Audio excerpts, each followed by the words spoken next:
All right, Mallory Hartley, let's get into our games. What are you smirking for? Mallory Hartley. Yeah, what? That's your name. That's your official name. It says it on your birth certificate. You're right. How did you know? Let's get into our games of the week. What do we have? Let's go with, is this your game of the week? Yes, it is. This first one? All right, let's start off in Arlington, Texas. Ish's game of the week. Texas A&M taking on Arkansas this Saturday at 6 p.m. You can watch it on ESPN. Texas A&M favored by only 1.5. The over-under at 48. If anybody says they're confident in what's going to happen in this game, you're lying.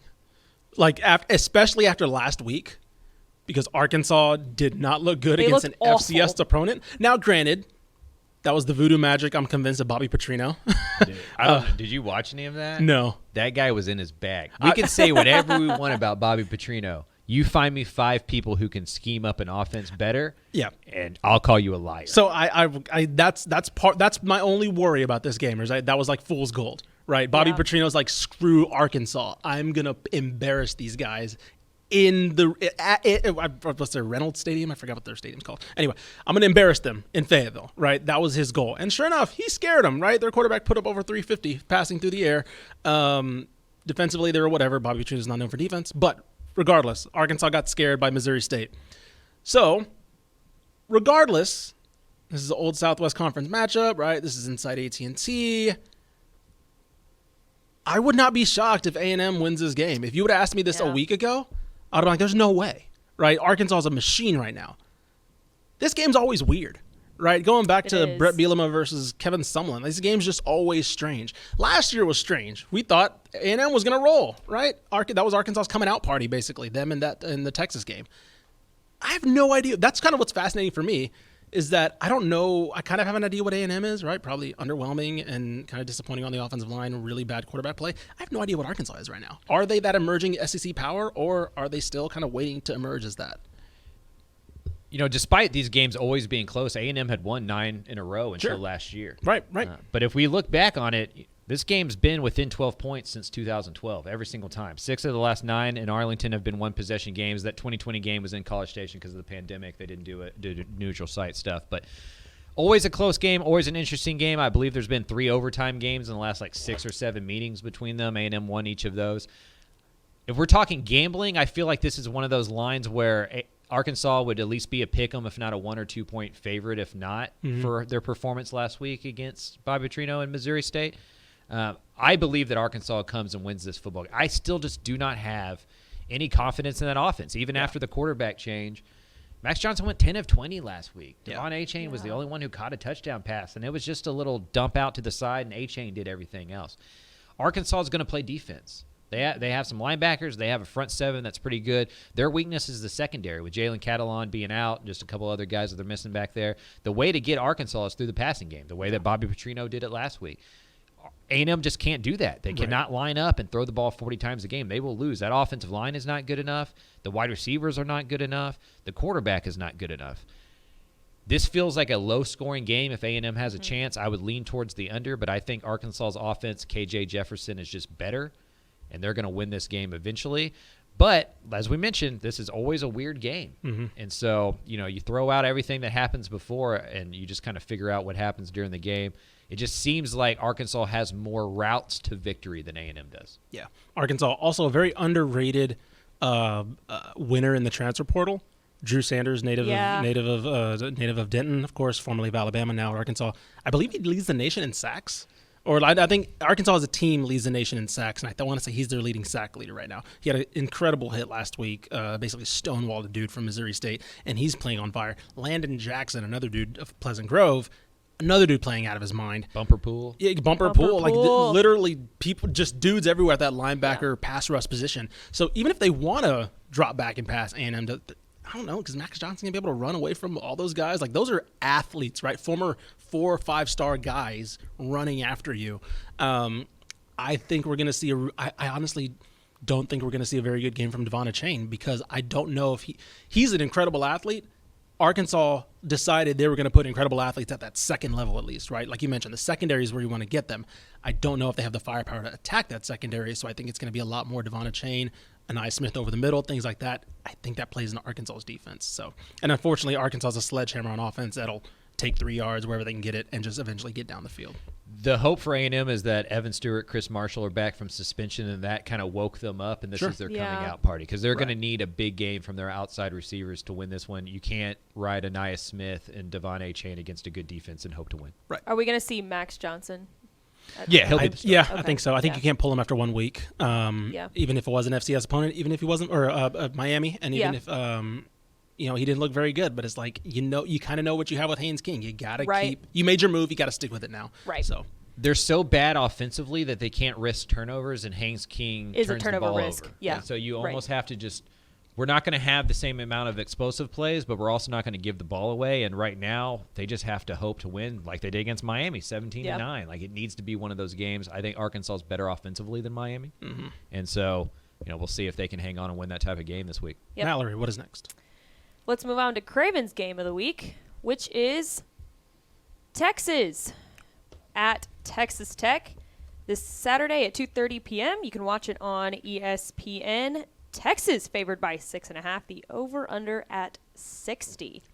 Sellout in Jones Stadium. It's going to be loud. It's going to be fun. Is it sold out? Yeah. Sold out. Nice. They announced the sellout. Nice. Now, there's 2 types of sellouts, right? There's There's quote unquote sellout. Right. We sold Exactly. all the tickets, and then there's not a seat available. I think this is going to be a not a seat available type game. Yep. Even coming off that loss against North Carolina State on the road, it feels like Lubbock and Texas Tech is fully jacked behind Joey McGuire in this tenure. This presents an opportunity for the Red Raiders to get that signature win. Yes. In front of a sold-out crowd. I'm sure dozens of recruits are going to be in the house. Everybody's going to be watching. Mm-hmm. And then the other thing for Texas Tech here is this might be the last time Texas goes to Lubbock. True. That's a good point. And That's so a good point. this is a big game for Texas Tech, for that fan base, for those alumni, for these players. It feels like they have more to play for. It feels like they're going to be a little bit more excited. Now, on the flip side, Texas has played tremendously. They were excellent in the last 3 quarters against UTSA. Bijan Robinson and Rashawn Johnson have been great. They scored 70 points last year against Texas Tech, ran for like 1 million yards. I feel they're still running against Texas Tech from last year. Right. So we're going to find out what that Tim DeRuyter defense is this week. And honestly, Texas Tech's probably looked better on the defensive side of the ball than the offensive side of the ball more often than not this year. Sure. I agree with that. I think for me, this game, yes, I think this is going to be the true test of like what is this team compared to last year, right? So far, so good, right? Looked everything, but this is the team that got embarrassed by a Texas team that was not very good last year, right? Obviously, Tech turned it around. Obviously, the firing kind of helped, and things like that. Made a bowl game, sure, fine. But we saw what happened when they played a team that had probably more on paper talent, right? And it did not go well. I wonder, because what this Texas team has kind of made its mark on so far is that front seven, right? That front seven has been hungry. And I think they finally started. It took a little bit, right, against last week against UTSA, but they finally made Frank Harris get out a little bit, made him a little bit uncomfortable. He was good enough to make that work in the first half. They weren't exactly blocking perfectly. He was just that good. And they finally made him make a mistake, and that broke the game for them, and they ended up taking it from there. I honestly think we're going to see the Zach Kittley TM trademark offense in this game, because I don't think they want to give Tech those guys. I don't think they want to give DeMarvion Overshown a chance to get home. I don't think they want to give their front seven a chance to set up 2nd and 11, 3rd and 10, 3rd and 9, things like that. I think they want to throw. I would not be surprised if they throw the ball 55, 60 times, because I just think that's how you kill that front seven quickly, right? 3-yard dump, 5-yard dump, 4-yard dump. Like, you just needle that defense all the way down, because that defense, that secondary, is playing fine so far, but they're susceptible, right? UTSA tested them last week. I think Bama left a lot of skin on the bone in that game. Those receivers did. And I think there is something to be got there, that secondary. So I think if you play in that middle short game, like Zach Kittley likes to do, I think that's where they're going to win. Or that's how they can win. I don't think they will, because I do think Texas is going to find something offensively that I think they're going to hit too many home runs against this defense. Not as many as last year. I think it is a much improved unit. But I don't think I trust Texas Tech's defense to do it for a full game yet against Texas. I'm excited for Tyree Wilson versus Kelvin Banks. Yes. Like, that's going to be fantastic. Like a scout's dream right there on the edge. Really good, young offensive lineman, an emerging defensive lineman who's been excellent, maybe the best defensive lineman in the Big 12 through 3 weeks. Here's the thing that's trending towards Texas. Texas has had probably its worst decade of our lifetimes, maybe in the history of UT football, and they've won 11 out of the last 13 against Texas Tech, even despite that. Sure. The Longhorns are 18-4 against Texas Tech this century. And so this feels like a rivalry. It hasn't been one on the field. For Texas Tech, though, it's like that Texas A&M game a decade or so ago. If you can win this one, you can ride off into the sunset with it and use this as a scoreboard for the rest of the time. There's going to be a lot of emotions in Lubbock in AT&T Stadium. For Texas, the key is to weather the first quarter. Yep, exactly. If they can do that and get out of the first quarter tied or ahead, they're going to roll here. If Texas Tech can get up big, then it becomes a real game. What is next, Mallory? Let's go ahead and move on to our last game of the week, which is my game of the week. The Iron Skillet, TCU at SMU this Saturday at 11 a.m. You can watch it on ESPNU. TCU favored by 2. The over-under set at 70.5. And if you remember last year, SMU did take the dub. They won 42-34 under Sonny Dykes, who is now at TCU. I think in this game, the factor, or I guess, what's going to determine this game is the depth on both defenses, just because of how explosive both offenses are. For example, they both put up a lot of yards. TCU ranks 9th in total offense, averaging 521 yards. SMU ranks 12th in total offense, averaging 516 yards.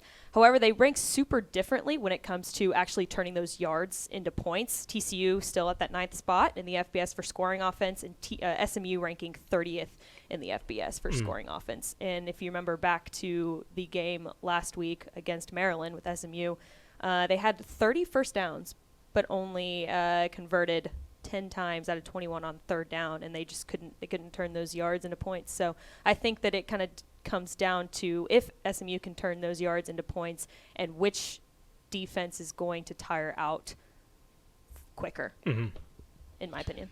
Yeah, SMU's played tougher competition with Maryland, even North Texas. TCU played Colorado in an FCS team, so basically 2 FCS teams so far for TCU.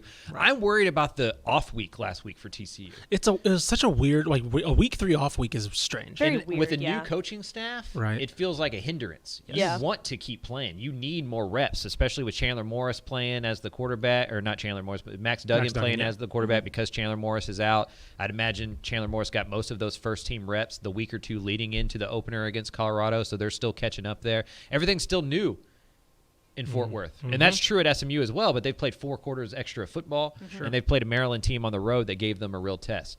Last week, SMU's problem was offensively. They turned the ball over 3 times. Tanner Mordecai had 2 interceptions and a fumble. They did not score for the last 20-plus minutes of game time there against Maryland and still almost won that game. So to Mallory's point, for SMU, they're going to be able to move the football. Can they finish? Yeah. And for TCU, what does that passing offense look like?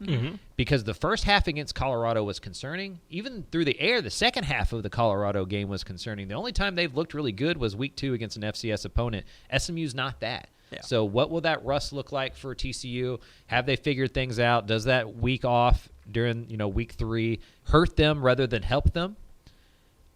And then it's going to be loud.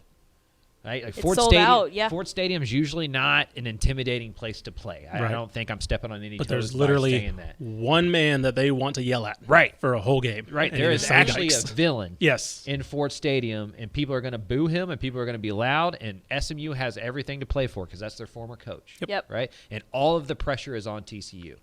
SMU's won 2 in a row. Their head coach left them for this team. It's like you show up somewhere with like your new girlfriend or boyfriend or whatever, and you want to you want to be doing better than your ex, right? Like if this and you run into him at the party, it's like someone you're close to, exactly. SMU has the opportunity to like run into their ex, better off. Yep. Like, oh man, you left me, and now look at the glow up, right? So I think Rhett Lashley's going to empty his bag, going to throw anything against the air, and TCU may play a little tight.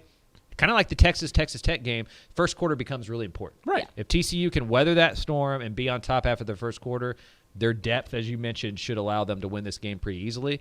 If SMU can get off to a hot start, though, all of a sudden things start tightening on the TCU sideline. They haven't won against them since 2018 because remember, in 2020 they didn't play. Right. So nobody at TCU has ever beaten SMU. Maybe Max Duggan. Right. But nobody's really been in the starting lineup to beat SMU. this one could get weird, right? And if SMU wins that game, the noise towards Sonny Dykes gets louder and louder. SMU hits them with the "Nah, they're broke, I'm up," like Right. that whole deal. So the billboards that Exactly. SMU will put up is going to be amazing. on the highway from Fort Right. Worth heading towards. They may buy one at the Carter. Yeah. That'd be amazing. That'd be fantastic. But no, I agree. I think Mallory hit the nail on the head with the defense because the frustrating part with the TCU bye week is that the numbers don't quite spell the whole story, right? Yeah. Because part of them is skewed because they played an FCS team, and so you look at all the numbers for this game heading in, and you look at the on the field stuff. You mentioned it. Okay, well they looked really great against FCS, and then they kind of looked fine against Colorado, right? So it's like, okay, well, what's a balance in there? What is the real TCU team? So you say, okay, well, let's look at the numbers. Well, of course they're going to lean great because they lit up an FCS team, and so it's like, And Colorado stinks. I was about to say Colorado's Yeah. not very good, Yeah. and granted when they finally got into gear in the second half, okay, cool, then they looked fine, but it took a whole quarter to kind of get it going. So yeah, I think this defense in particular, because the one thing that's concerned me for SMU is they haven't been really good on early downs. They've had to kind of get those third and longs, and they're good enough to. They have a great wide receiver core. They have a great quarterback. They're good enough to.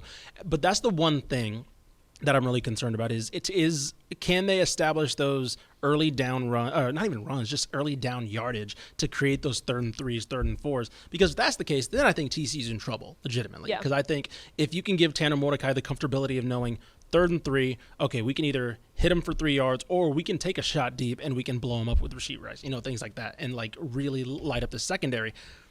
Watch those early down play calls from SMU, because if they're establishing 3rd and long, I don't think TCU is the type of team that's going to let them get those 3rd and 9s, 3rd and 10s converted like they've been doing. So Rasheed Rice versus Hodges Tomlinson. Yes. Must see TV. Matchup. Wide receiver That'll versus be cornerback. fire. And it's remember, why I wish we had a sky cam in college football, Right. Because Yeah. I want to see more of that instead of the broadcast angle. I want to see the wide receiver cornerback matchups as they go down the field. And to your point, SMU ran for 350 yards last year against TCU. Yeah, So if that performance is repeated, SMU's winning this football game. absolutely. Yep. Alrighty, those are our headline games. Let's get into lightning round, hurry up thing. That We don't do that well. Oh no, We're a definitely methodical offense. not. I was about to say, yeah.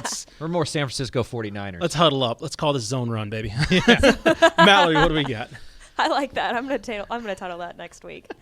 All right, let's go into our first lightning round, or whatever you just called it, zone. We'll call it the wide zone moving Wide forward. zone. I love it. I love it. Baylor at Iowa State this Saturday at 11 a.m. You can watch it on ESPN2. Baylor not favored in this game. Iowa State favored by 3. The over/under at 46. That's a weird one for It me. is a weird one. This feels like a Fulcrum game. yeah. Yep. Like, this is the turning point of Baylor's season. Yeah. Last year, a win over Iowa State kind of kick-started the Big 12 championship movement. It really gave them Yeah. some confidence. And it was like, okay, we're not that 2-7 team anymore. We can go win these real games. After a loss to BYU, you have that reigning Big 12 championship there in your corner. You want to go repeat.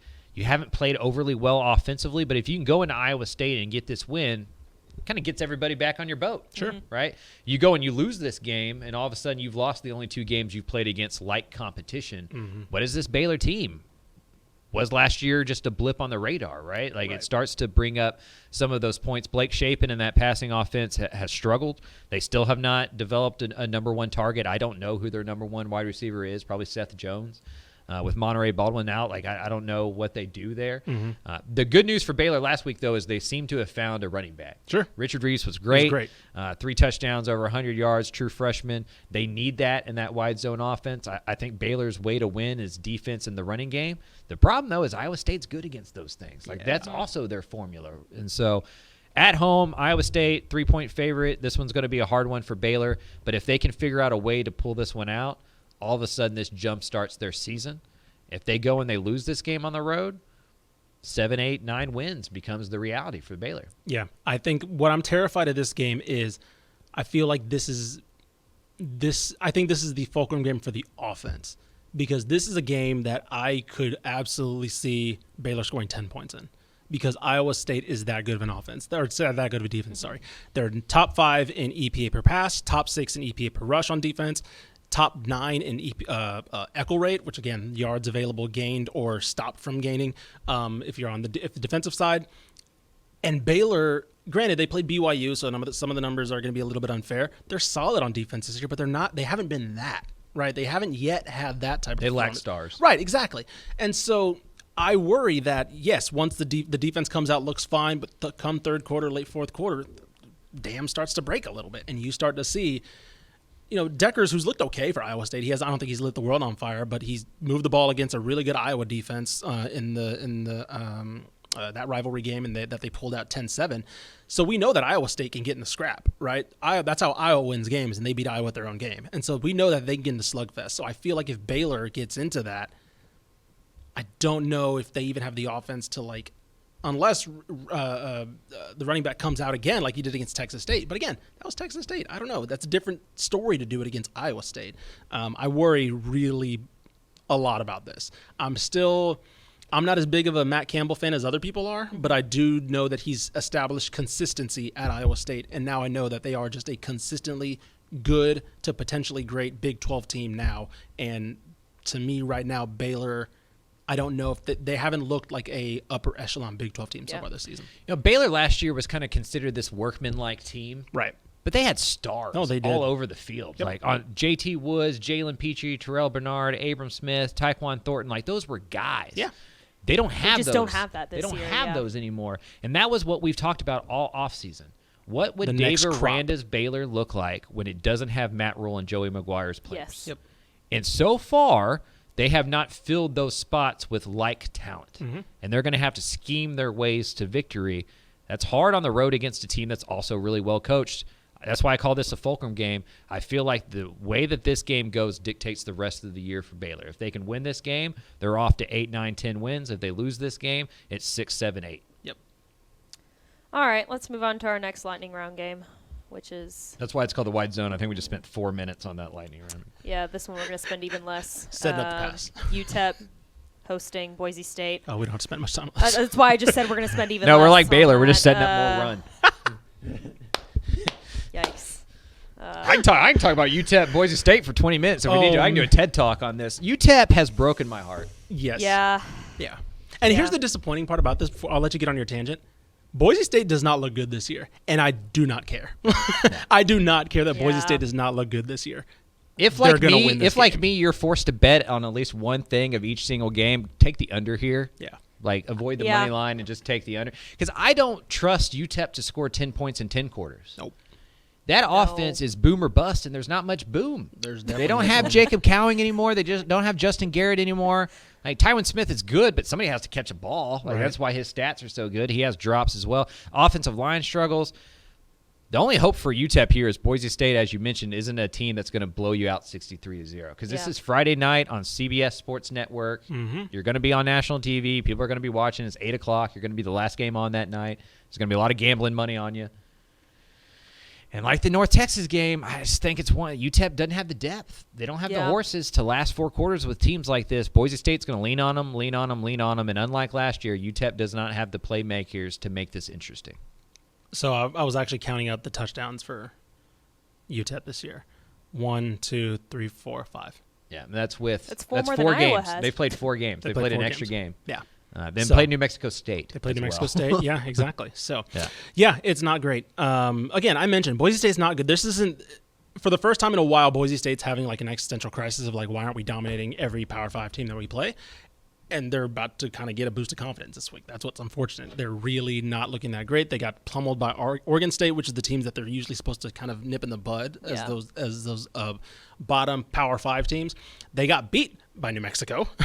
Remember, they beat New Mexico, but it was closer than it should have been. And then they only beat UT Martin by 30-7. Right. So Boise State is not. This should have been, if this was last year, this should have been the game that UTEP looks at and says, man, we can go make some noise, right? I don't see it this year. Yeah, I don't either. If I set the over and under at 3 wins for UTEP right now, which one are you taking? I think 2 is more likely than 4. 2 wins is more likely than 4, you think? Mm-hmm. I mean, I think I would take 3 and 9 if I had to pick one, but if it was set at 3 and I had to pick 2 or 4, I think it's more likely they win 2 than 4. I mean, I think Rice will be favored when they play later on in the year. That's how far crazy. back UTEP has taken a step so far. I think I will still take the over just because I think just conference. I don't trust the consistency of Conference USA. Are they playing like FIU and? Yeah, they get that's his 2. Okay, get that's FIU. 2. Do they get FAU? Yeah. I think so. That might be a win too. But they haven't won in Florida ever.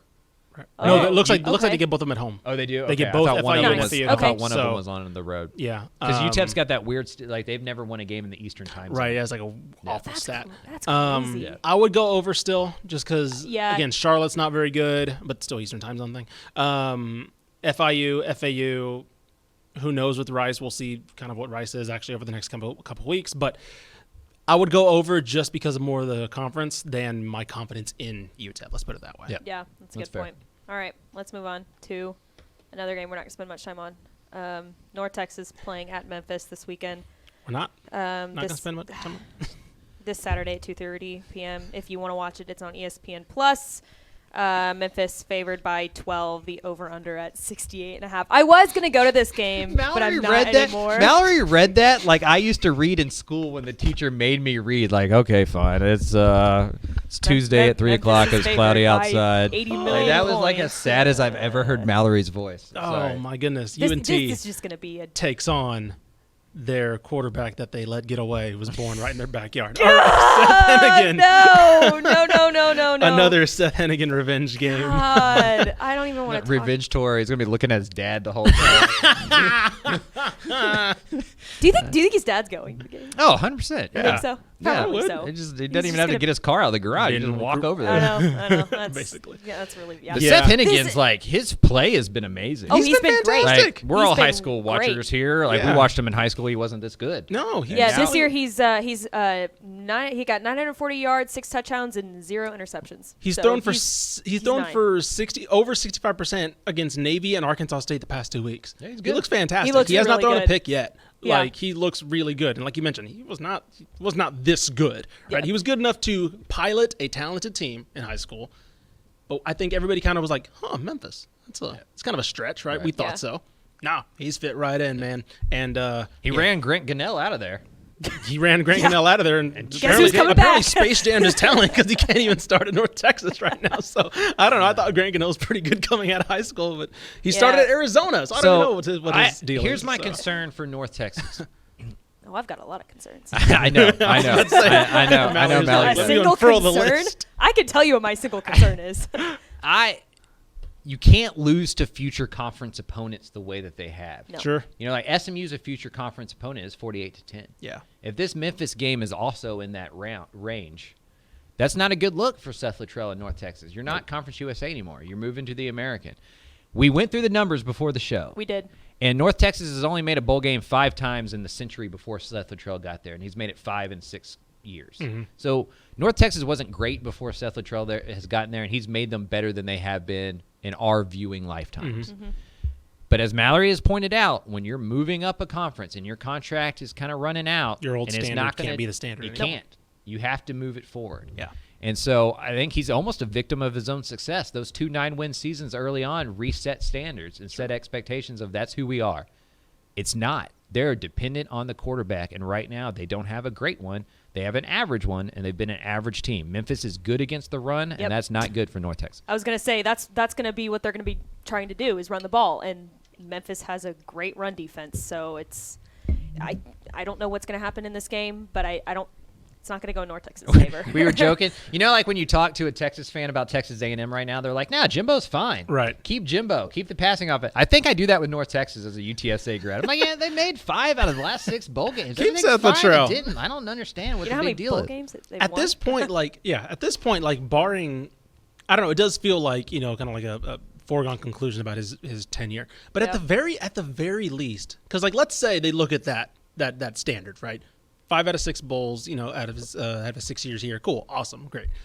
At the very least, you got to say, hey, you got to fix the staff, right? At the very Exactly. least, you got to Yeah. revamp everything, right, top to bottom, and we'll let you pick the guys, but you got to be different. They got to be different guys, right? Because apparently you're doing something right while we're going bowling, while we have the standard now, right? Right. But there's something with player development. There's something with the scheme. There's something going on, right? Maybe you hold on to Phil Bennett, right? Defenses look pretty good, but you change the way.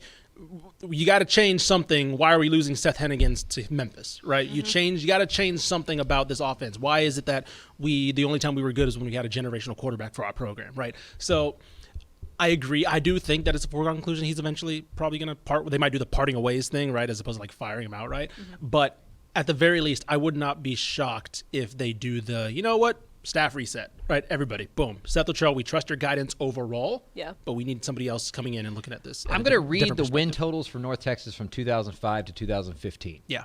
Seth Luttrell got there in 2016 for Right. reference. Starting in 2005, 2, 3, 2, 1, 2, 3, 5, 4, 9, 4, 1. Yep. He's overachieving. Yeah. He's overachieving at North Texas, and it's Right. still not enough. That's just how much The college standard is football growing. just changes, and The it's standard's just growing. And it's the just facility tough, upgrades, right? all that under Right. his watch. Like Yes. Apogee is an incredible facility. So like, yeah, now they can't. They're can't putting field, more money into it. I was about to say they can't field a 3-win team with those facilities. Right. It's basically what the logic is. So Exactly. it's hard to argue. Yeah, you can see. I can see both ways, but yeah, it's tough. I just think two things can be true at once. Sure. Yeah, Exactly. that's I a agree good with point. that. I agree He's with been that. an Good point. overachieving, maybe the second best head coach in the history of North Texas, and it's probably time to move on. Yep. I think both of those Fair. things can be true at once. For sure. All right. Next up, we got Rice traveling to Houston this Saturday at 5 p.m. You can watch it on ESPN Plus. Houston favored by 17.5 over Hoot Hoot. I didn't think I was Over going to under have to watch this 52.5. game. Sorry, Well- I'm sorry I cut you off. No, there. you're good. You're good. I just said over-unders at 52. That's how excited I am. I got. I'm excited. I was super impressed. I went back and watched that whole Rice game on Monday because Yeah. I have a sickness. Looked really good. They looked pretty Looked good. really good. If TJ McMahon wasn't throwing the ball to Louisiana 3 times, Right. they probably win that game by 35 points Yep. or something like that. It was a dominating game. Rice is good. I mean, good may be strong. Rice is decent. Right. They're not they bad. look good, right? They might not, Right. we'll see about if they are good. They look good, Right. right? Yeah. So far, what we have to go off of, they look good. Luke McCaffrey was an Earl Campbell honorable mention Yeah. player of the week this week. So They have a guy, went off. right? They have a guy. I couldn't name a guy on offense heading into the year. I was like, maybe Luke McCaffrey. He was a highly touted recruit, but I don't know. Is he a good receiver? He might Right. be. After that game, he might be. And Right. I was so right about that Rice secondary, by the way. They're good. they are good. They're yes, good. They They're looked good. Really good. That is a strength. That defense is really good. Yeah. They shut down Louisiana last week. Again, if it wasn't for the 3 turnovers, that defense may pitch a shutout. Like Sure. they were really, really good. I'm excited for Rice. They changed the math by getting 2 out of conference wins. Yes. 6 wins is right there for them now. We've talked about UTEP not being good. We talked about FIU. They play North Texas the last week of the year. I went through the schedules. It is likely, or at least possible, that both of those teams are 5 and 6 Fight with for a that bowl game in Denton, and it's like the winner stays, the loser gets a U-Haul type situation. You guys So can count I'm me in. already I'll looking. I'll be at that game. Don't worry. That me too. I mean, I almost have to because like that'll be fun. I mean, Yeah. just like It'll the be- stakes yeah, alone, yeah. right? Sure. If it gets to that level, I think Rice really is the UTEP of this year, Yeah. where they can really go shock some people. We look back and go, man, they were, we should have seen that one coming. Mike Bloomgren told me all offseason that they were good. He swore to me, "Hey, I'm not lying to you." Right. Yeah. Like the It's last just- 4 years, I would have told you we weren't all that great. This Right. year, if we can stay healthy, we finally have the depth to do this thing. So far, so good. Okay. I think the thing that's going to Rice's benefit is that USC looks excellent. Right, Yes, USC. they were- that was USC a- just looks like. I think there were some people who were skeptical about Lincoln Riley Yeah. going in and making it. They in might year be a one. playoff team I was in about year to say, one. like that's the they're- benefit for Rice because we looked at that and we're like, yeah, they got smoked. It's Rice, whatever. But like I think there were some people who thought that maybe take a little bit to like get going for Lincoln Riley. They're just smacking people, right? Yeah. They look like USC of old, just smack. So it's like, okay, you got blown up by USC. Looks like everybody's gonna get blown up by USC. Rice So also held their own in that, they in that first led quarter. at one point, The first quarter. or they scored. Did they lead? I think they were. I don't think they led, but they were tied at the end of the first quarter because Right. we were watching Houston And they threw UTSA. 3 pick sixes. Right, exactly. So it wasn't like USC just they steamrolled them, but That's it so was hard to not, do, it by the was way. not- It was not from the get go that Rice was just like getting run over immediately. There was a period of time where you looked at the scores like, hey, interesting, Yeah, right. So They just got tired, man. Before we Right. move on, are we all off of Houston's bandwagon? Like, I is think it? so. Or we're just assuming. I mean, that this Oh, carries on? I was going to ask you. Yeah. I was going to ask you. Do you think that Houston covers? No. The 17.5 point spread. No. You don't think they cover? I don't. Trust, I don't think I'd put my own money on it. Yeah. I don't trust that Fair. defense. I don't The either. defense I don't- is yeah. not. I don't trust the offensive line. That's fair. I don't. Yeah, I think I'm more concerned about the defense because we thought this was going to be. I don't know what's gone wrong exactly with Doug Belk's unit. it's not intimidating. Like they're not getting the quarterback. They're not forcing turnovers. They're missing tackles. They're missing guys in space. Like it's just not. They miss Marcus Jones. That's fair. No, they were able to play 10-on-10 last year and not give any safety help. They just can't. And then they knew that there was a pick six waiting to happen right in their secondary. They have to help their secondary more. That's leading to less pressure on the quarterback, and it's opened up a lot of holes that maybe were covered last year because they would get to an opposing quarterback before you found out somebody was open. Now, granted, they're playing a quarterback that apparently just loves to give touchdowns to the defense. This could absolutely be their kind of rebirth and kind of their revamp. So who knows? And Derek Parrish has been awesome. Yeah, by the way, sure. So they're still playing well. The defensive line. It's the second level and the third level that's giving them trouble. Yeah. I don't know if Rice is the one to test them with that. Right. But if they can avoid turnovers, Rice can put a scare in. Also, Houston. one thing that I noticed, just looking at the numbers here, I did not notice this. Rice has had excellent field position. They're third in Parker's numbers on starting field position. They almost start at the 40. Which is wild. Insane. They also rank second in the FBS for time of possession too, so they control this bully the ball when they've got it. Yeah. Yeah, it is. Anyway, we'll see. Well, I mean, they had a lot of time in possession against USC because USC just kept running the interceptions. Yeah, now that may have a good. Yeah, that might be the reason that they're. I'm never gonna get. I don't think I've ever seen that. Yeah, 3 pick sixes in a game still is just like an anomaly that seems like you'd have to try to do. Yeah, Dana Holgerson today said he hopes to buy you bucket because of course I think the contract runs out until next year. I think in 2023, and he hopes that the Bayou bucket kind of continues. We'll see if he has those same thoughts after this weekend. So we'll see. Good Lord. All right. 2 more to go. We got UTSA hosting Texas Southern. You can watch it on Saturday at 2:30 p.m. on the Stadium app. Andrew Body, let's go, baby. Let's go. Let Andrew Body cook. Let Andrew Body cook. You're an underdog. You're not going to win this game. Let him throw 70 times. I do not care. Yeah. I want to see Andrew Body highlights. Y'all are trying to get Andrew Body hurt. This is perfect for you. Trying to get him a scholarship somewhere in FBS. I know. Corey and I spent about 5 minutes talking about like what Andrew Body's market value would be, and I'm starting to feel bad that I keep letting him leave Texas Southern every time. Every time Andrew Body is discussed, I'm like, where's he going to play next year? Right. You know, like he probably should just. I mean, I would love for him to stay. If Clarence McKinney has them on the right track, I would love for him to stay at Texas Southern. By the way, shout out Texas Southern. They just beat Southern last week, 24-0. That was awesome. Shutout. It was awesome. Yeah. Andrew Body's a star. He's great. They have no chance this week. No, absolutely not. UTSA finally gets to play like competition. Yeah. And they can take a breath. You're right. So I do think that there's a worry that UTSA kind of sleepwalks through the first half. Mm-hmm. You know, you played at Houston, you played at Army. Last week was against Texas. Like, how do you get up for Texas Southern? I'd imagine there's not a lot of fans in there. It's going to be kind of a quiet atmosphere. This is going to be a self-motivating week for UTSA. They're going to be without a few players as they rest up for Conference USA after getting beat up the previous 3 weeks. Other than an off week, this is about as good as UTSA could hope for because this is a non-district district season for UTSA. Mm-hmm. They were never going to be 2-1 or 3-0 coming into this game. They were 1-2 was always as good as it was probably going to get. They almost made it 2-1 by upsetting Houston. Just get right. Yeah. Just get right for game. Conference USA. Get healthy. Get your starters out of there. The quicker you're ahead by a lot of points, the quicker you can get your reserves in there, the less chance somebody gets injured. That's really what this is about this week for UTSA. Yeah, if you're a non-UTSA fan, you just fan of kind of a general college football, tune in this game. We're serious about Andrew Body, right? Yeah, he's really good. He's a stellar quarterback. He probably should have got a lot more attention coming out of Corpus Christi Miller. That program, there's not a coincidence that they had their best run ever under him when he was their quarterback. And he's going to have a couple plays, right? They're not going to win. It's probably not going to be close, but he's going to have a couple plays and be like, man, great throw, right? Man, hell of a play. Tune in just to check him out. You never know what can happen. So. Yeah, they put up a lot of points against North Texas. I was about to say they didn't look bad against North Texas. I mean, of course, towards the end, the depth got the best of them. But considering what he took over there at Texas Southern, right? That was an awful program when he took it over, and now they are looking like they are punching up to be a SWAC contender. The problem is even if Texas Southern scores 30, right? UTSA could score 80,000 if they want to against this game. Right? The closer this stays, the longer it stays, just the more points UTSA puts up on Texas Southern. So that Texas Southern defense, even coming off of shutouts, not good. Mm-hmm. Texas had a hard time guarding UTSA's wide receivers. Yeah, there's just not an FCS team that can. Yep. No, not at all. All right, let's round it out with Texas State hosting Houston Baptist this Saturday at 6 p.m. Ish, you can watch it on ESPN Plus. Yes, I will be. Speaking of games that came at the right damn time. Another get-right game. They need, this is definitely a get-right game. Houston Baptist just is not very good. This should be a game that Texas State should pull the starters in the third quarter. Hopefully. We'll see.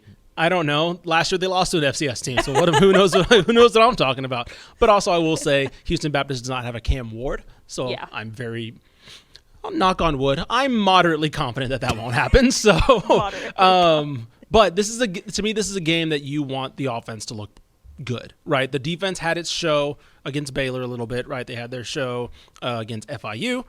Now it's like the offense has been the one that, last week had 3 red zone opportunities, didn't get it done. FIU kind of struggled a little bit. This is the game where the offense gets right, should get right. Run Calvin Hill as much as you need to, right? Maybe pull him. Maybe you don't have to give him 20 carries, but maybe 10. Get him going. Lane Hatcher, this is a confidence game. Get that short passing game going. Get him 25, 30 passes. Good. Boom. We're up 24. We're up 21. Boom. Pull him. You're good to go, right? This should be a flex game. Get right. Get comfortable heading into conference. Yep. Yeah, 100%. This is about getting Lane Hatcher more confident with his receivers, more timing down, get a win, get some momentum going into Sunbelt play. Yep.